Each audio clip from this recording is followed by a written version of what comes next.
Well, we've been able to couple the climate scenarios for the future to a calculation of groundwater recharge, which is seepage of water from the soil zone into aquifers. And now we're able to look at the future impact of climate change on stored groundwater in major aquifers around the globe.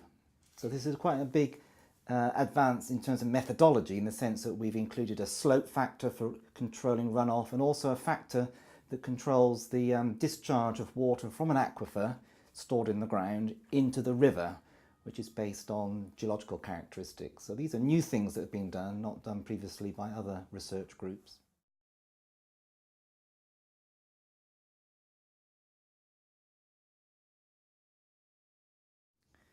Well, groundwater is a very important supply. Perhaps 2 billion people depend on groundwater. The biggest use for groundwater globally is in irrigation of crops in the west of the States, for example. Without groundwater, we wouldn't have these major food producing areas.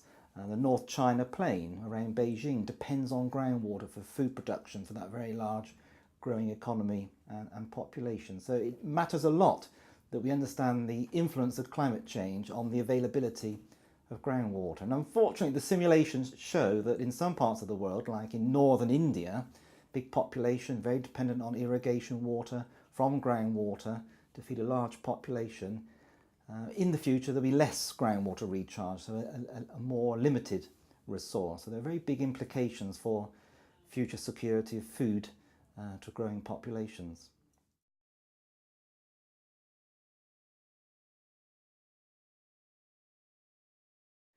I think the value for me as a hydrogeologist has been working with climatologists to refine the calculation of recharge to aquifers on a global scale and to begin to analyse the implications of climate change at the continental scale, but also at the national and the large aquifer scale. So it's the insight that I can get as a hydrogeologist or groundwater specialist in terms of how we might manage groundwater resources in the future in a situation of a diminishing resource.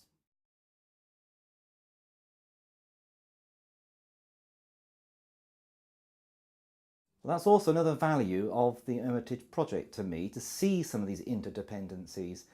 We're looking at the future energy mix in terms of the incorporation of bioenergy crops into the energy mix, so growing more extensively more woody material, biomass for burning, for creating biofuel. So what will be the implications of these changes in land use to provide more bioenergy resources on, say, the infiltration of water into the ground and therefore groundwater recharge? So I'm very interested in the connection between energy needs and the effect on, well, regional, global water balances. And these interdependencies we're beginning to see through the close modelling work that we've done within the Hermitage framework.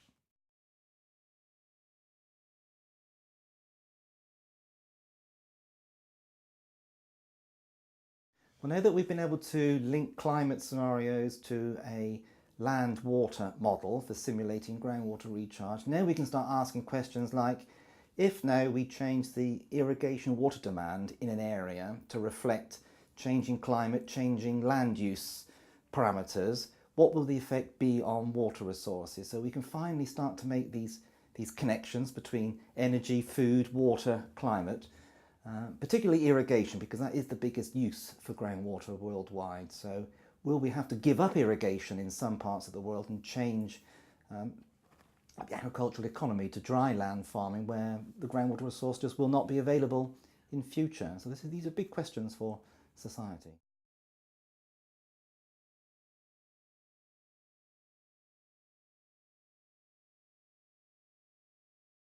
Well, with groundwater, people think it's a limitless resource, and there's always a great deal of surprise when an aquifer is overpumped and finally the water level, the water table goes down to the bottom of the well and there's no water left.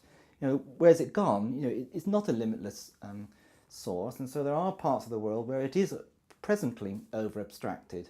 So we've got to think about new strategies for the future, which will only get worse, exacerbated by climate change. And I'm thinking of areas like the west of the US. There's a big demand for irrigation water on the high plains with limited recharge even now. The example of the North China Plain, already over-abstracted.